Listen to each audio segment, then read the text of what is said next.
चलिए एक सिचुएशन देखते हैं। हमारे पास एक विस्कस मीडियम है, फॉर एग्जांपल एयर हो सकती है, कोई लिक्विड हो सकता है। एक बॉल है जिसका मास m है, उसको हमने यहाँ से छोड़ा तो ये बॉल नीचे जाएगी under the effect of gravity. लेकिन इसके साथ साथ जो विस्कस फोर्स है, जब बॉल अंदर जाएगी तो वो उसको अपोज करेगी। तो हमें बताना है कि इन चारों ग्राफ्स में से कौन सा ग्राफ इस मोशन को अच्छे से या बेस्ट रिप्रेजेंट कर रहा है। तो ये ग्राफ पहले ध्यान से देखिए, ये वेलोसिटी वर्सेस टाइम ग्राफ। तो ये भी गिवन है कि जो विस्कस फोर्स है it is directly proportional to instantaneous velocity. तो भाई इस बॉडी पे डाउनवर्ड डायरेक्शन में तो इसका वेट लग रहा है mg और अपवर्ड डायरेक्शन में विस्कस फोर्स लग रही है kv। तो अगर मैं नेट फोर्स लिखना चाहूँ तो वो बन जाएगी mg माइनस kv।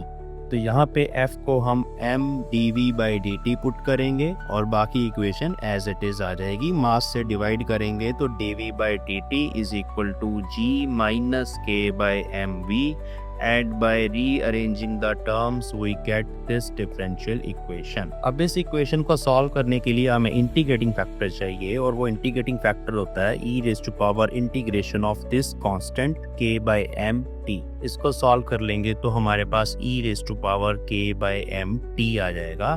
इस इंटीग्रेटिंग फैक्टर से इस पूरी इक्वेशन को मल्टीप्लाई किया जाता है। अब ये जो लेफ्ट हैंड साइड वाला पोर्शन है इसको हम लिख सकते हैं d/dt of v into e raised to power k/mt is equal to g into e raised to power k/mt।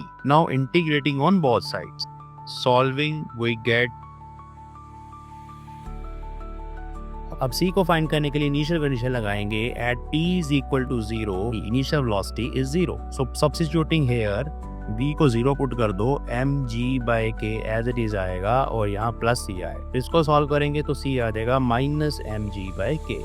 इसको वापस यहाँ पे पुट कर दो। So now let us analyse this result. So at t approaches to 0 velocity approaches to 0। जब आप यहाँ पे t को 0 पुट करेंगे तो ये वैल्यू 1 हो जाएगी और 1 माइनस 1 0 हो जाएगा। इसके बाद at t approaches to infinity this term will goes to 0। So velocity become v is equal to mg/k which is a constant। So this is called terminal velocity और इसका ग्राफ इस तरह का होगा, एक्सपोनेंशियल राइज होगा और फिर constant हो जाएगा और ये वैल्यू जो है वो mg/k के बराबर होगी। इधर आपकी वेलोसिटी चल रही है, इधर टाइम चल रहा है। Thank you.